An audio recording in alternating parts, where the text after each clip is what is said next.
Good morning, it's Thursday, the 25th of June. You're watching Euronews, and this is Europe Today. Welcome to the program. I'm Stefan Grobe. Coming up, rebuilding Ukraine.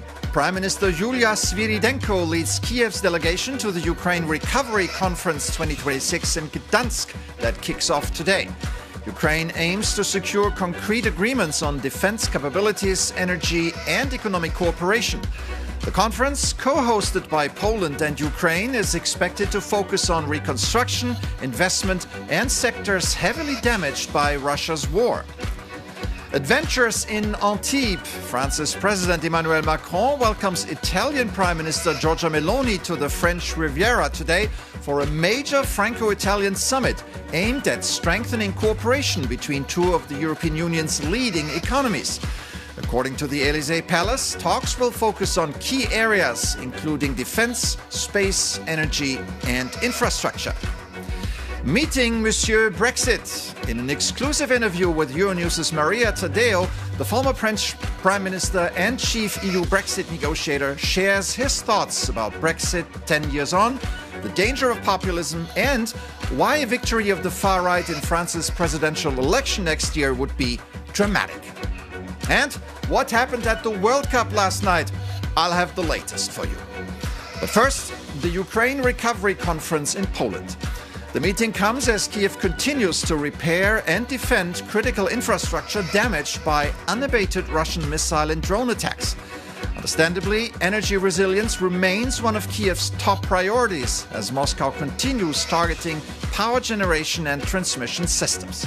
The Gdansk conference is overshadowed by sharply deteriorating relations between the two host countries over historical grievances going back to World War II. For more on this, I'm joined by our correspondent Marcelina Burgetz, who is on her way to the conference in Gdansk. Good morning, Marcelina. So, is there a risk that the Polish-Ukrainian row can derail the conference and play into Moscow's hands? The conference is going as planned. So far, there is no information on any protests. Russian politics want to use this diplomatic conflict and push their propaganda. Former Russian President Dmitry Medvedev posted some disrespectful posts about Zelensky as Moscow continues to fuel hate speech. But European politicians widely notice and responsibly highlight that good relations are in the all continent's interest. And can we still expect Polish and Ukrainian politicians to hold talks in Gdansk? It's likely, but it won't be the presidents, as neither of them will be present in Gdansk. Zelensky cancelled his presence. After that, also Olena Zelenska and Andriy Sybiha cancelled their visit. Ukrainian Prime Minister Yulia Sviridenko will appear on Zelensky's behalf, and the Polish government will be represented by Donald Tusk. Only Russia and Putin can gain from the Polish-Ukrainian conflict, according to European Union representatives who will also be present at the conference in Poland. So what's going to happen exactly in Gdansk, and why is it important for Poland and Ukraine to resolve their conflict?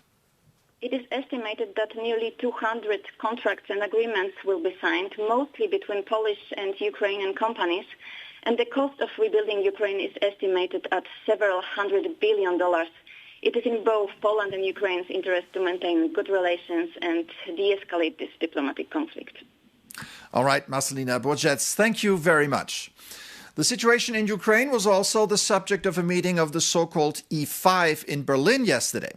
German Chancellor Friedrich Merz hosted his counterparts from France, Britain, Italy and Poland to discuss military support for Ukraine and possible diplomatic ways to find an end to the war.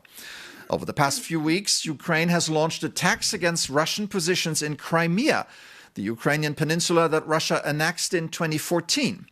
Ukraine said it struck a railway bridge, a power plant, and other infrastructure targets in Crimea, weakening logistics routes to supply Russian troops.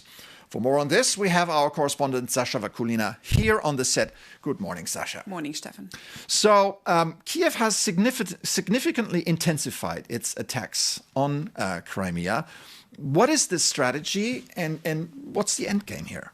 The strategy for Ukraine is to cut Crimea off Russian control and Russian ground lines of communication. Now, we have to take a look at Crimea and its very, very complex geographic position. It is both strategically important but very complicated. Now, let's take a look at the map. Now, Crimea is sitting between mainland Ukraine, Russia, and the wider Black Sea region. In the north, Crimea is tied to Moscow-occupied southern territories of Ukraine by a very narrow land corridor and also this web of roads and rail lines. And you can see some of them on the map. And these are exactly the road and rail lines that Ukraine has been targeting in this case, trying to not allow any supplies by Russian military command towards the forces in Crimea. Because, of course, first and foremost, the peninsula has been turned into a massive military base. Now, at this stage, only Kerch remains the link to Russia. This is, of course, the Kerch Bridge, which was illegally built after the annexation of Crimea in 2014. I mean, the question, of course, is why are they doing this now, the focus on Crimea, and why is that important? Ukraine is capable of doing it now thanks to the improved mid-range capabilities. Mid-range goes between 20 to 200 kilometers, strikes mostly with drones. Why Ukraine is doing it? To stop the supplies for the Russian forces in Crimea. It will also take longer, obviously, for Ukraine to take Crimea back, which is the end game here for Moscow. For Kiev, for Moscow, the end game is not to let it go. This is the territory, this is the trophy for Vladimir Putin. This is the territory he would let go last. But these attacks and this campaign gives Ukraine a very strong argument when it comes to forcing Moscow and Putin personally into the talks with Zelensky.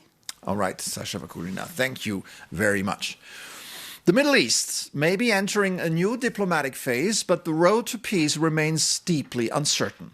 In Lebanon, a fragile ceasefire between Israel and Hezbollah is under growing strain, with disagreements over Israel's military presence in the south threatening to reignite tensions. At the same time, Washington and Tehran are attempting to transform a temporary truce into a broader agreement that could reshape the region's security architecture. So, can the current negotiations deliver lasting stability? And what does that mean for Israel's security? Let's discuss this with Eilon Levy, a former Israeli government spokesman who joins us from Tel Aviv.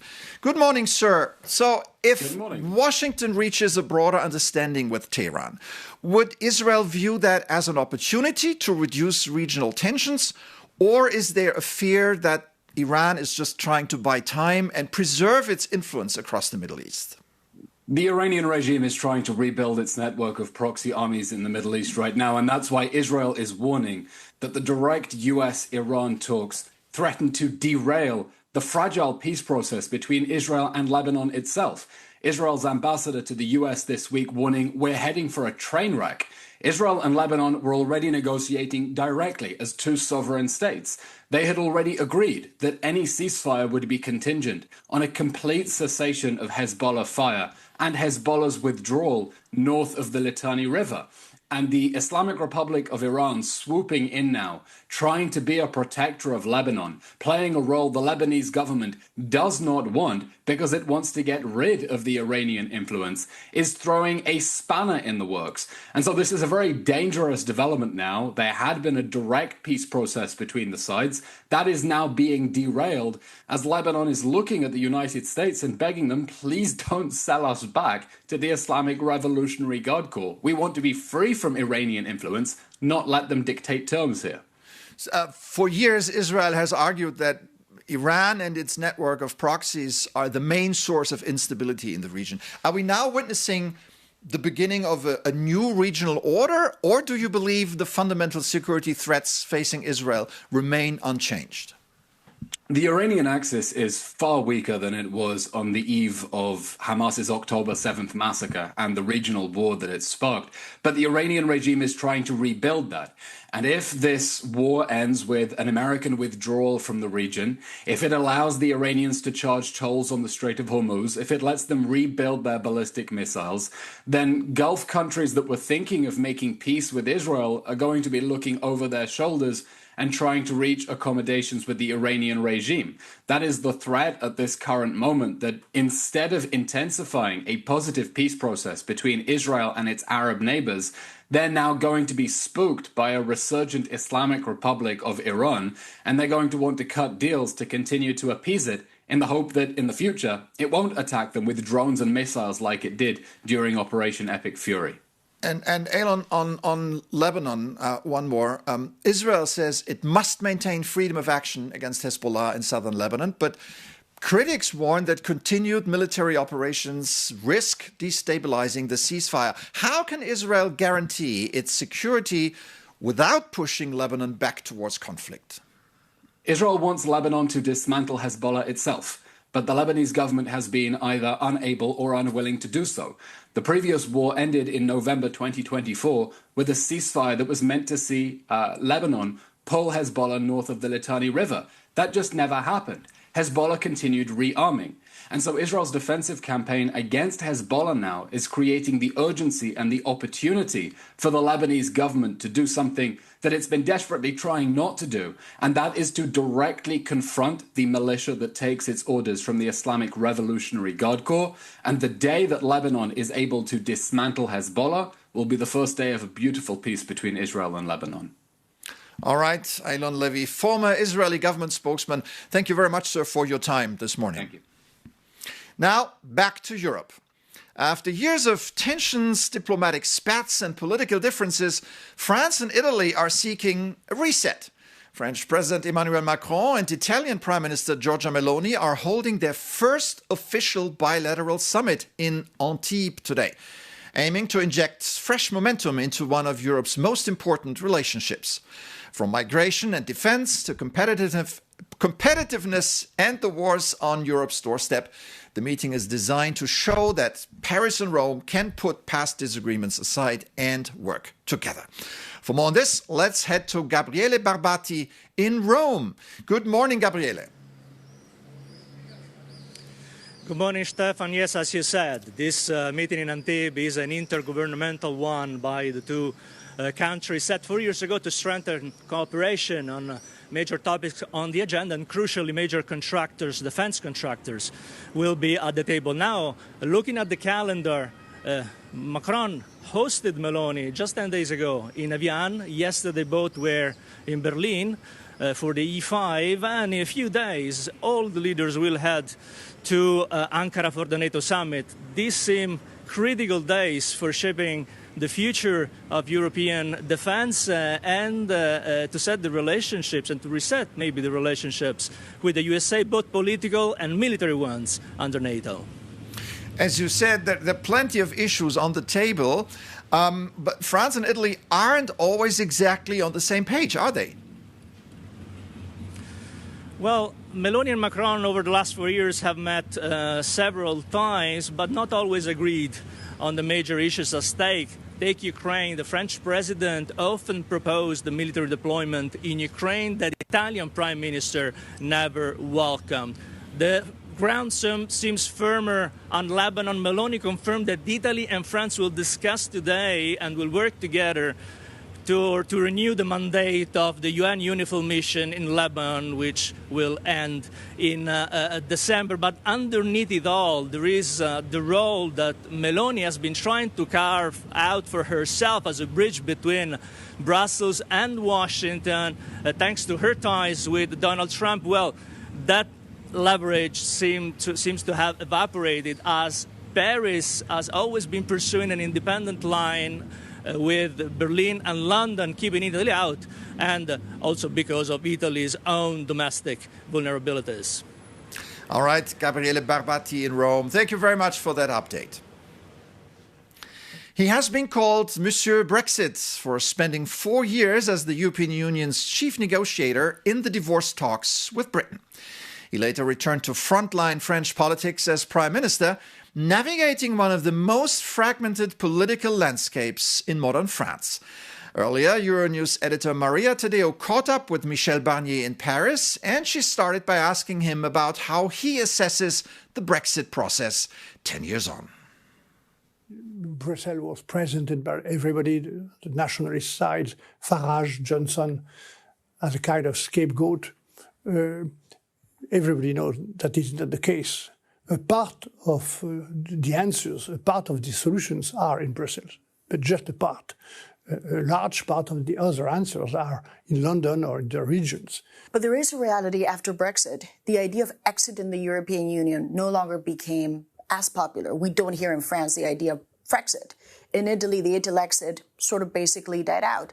The populism within the EU talks about changing from within, not leaving. But I don't think that the populists in France, the nationalists from the far right and the far left, have changed their mind. Mrs. Le Pen, when the day of the Brexit, the night of the Brexit, said, "Congratulations to the British people. They have the courage to escape from the European servitude." The right words of Mrs. Le Pen. And I never listened Mrs. Le Pen or Mr. Bardella saying that they were wrong. So I don't think they changed their mind.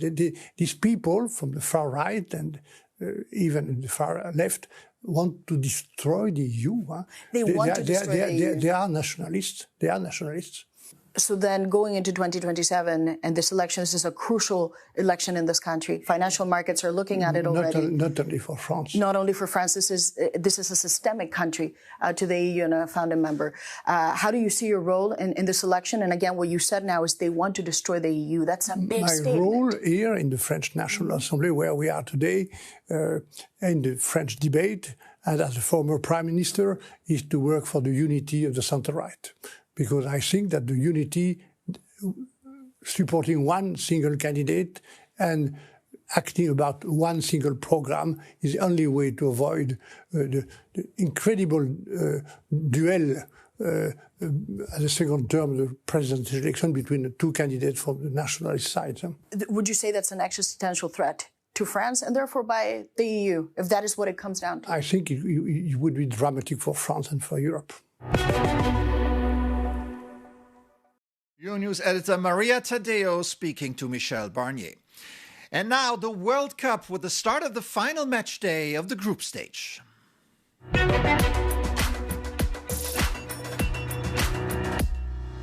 Football celebrations in Switzerland after their 2-1 victory over Canada. Or as they say there, Hopp Schwyz. The Swiss, the quiet achievers of world football, were the better team for most of a slightly subdued game and finally ended up first in Group B. It's a bittersweet story for Canada, which qualified for the knockout round as the second-place team in its group for the first time, but will now have to schlep to the United States for the privilege. In the second game of Group B, Bosnia-Herzegovina beat Qatar 3-1. Their players celebrated on the pitch, having secured third place. They thought they had done enough to get into the knockout stage. We'll see about that. Then, Brazil advanced to the next round after an unceremonious 3-0 victory over Scotland, finishing first in Group C. Scotland's hopes of advancing to the World Cup knockout stage for the first time took a blow. They might have the nicest supporters, but not the best players. Also in the knockout rounds, Morocco, the semi-finalists from 2022, twice overcame the shock of conceding to Haiti to win a World Cup thriller 4-2. On the other hand, Haiti exited the tournament with their first World Cup goals in 52 years. Then Mexico finished first in Group A after defeating the Czech Republic 3-0, a success that was never in doubt. For the Mexicans, a perfect record for the first time, 3 wins in 3 games. And finally, South Africa beat South Korea 1-0 to book their place in the knockout phase. This victory was South Africa's 3rd ever win in the World Cup and their first against a non-European team. South Korea should have done enough to progress as one of the 8 best third-place teams, but a spot in the next round is not guaranteed. 6 games on the menu tonight and early tomorrow morning, among them Ecuador against Germany, Tunisia versus the Netherlands, and Japan against Sweden. That's it for today. Thanks for joining us this morning. As always, we'd love to hear your feedback, so send us your questions or comments via email to europetoday@euronews.com. For all the latest news of the day, stay tuned to Euronews and euronews.com. I'm Stefan Grobe. Take care and see you tomorrow.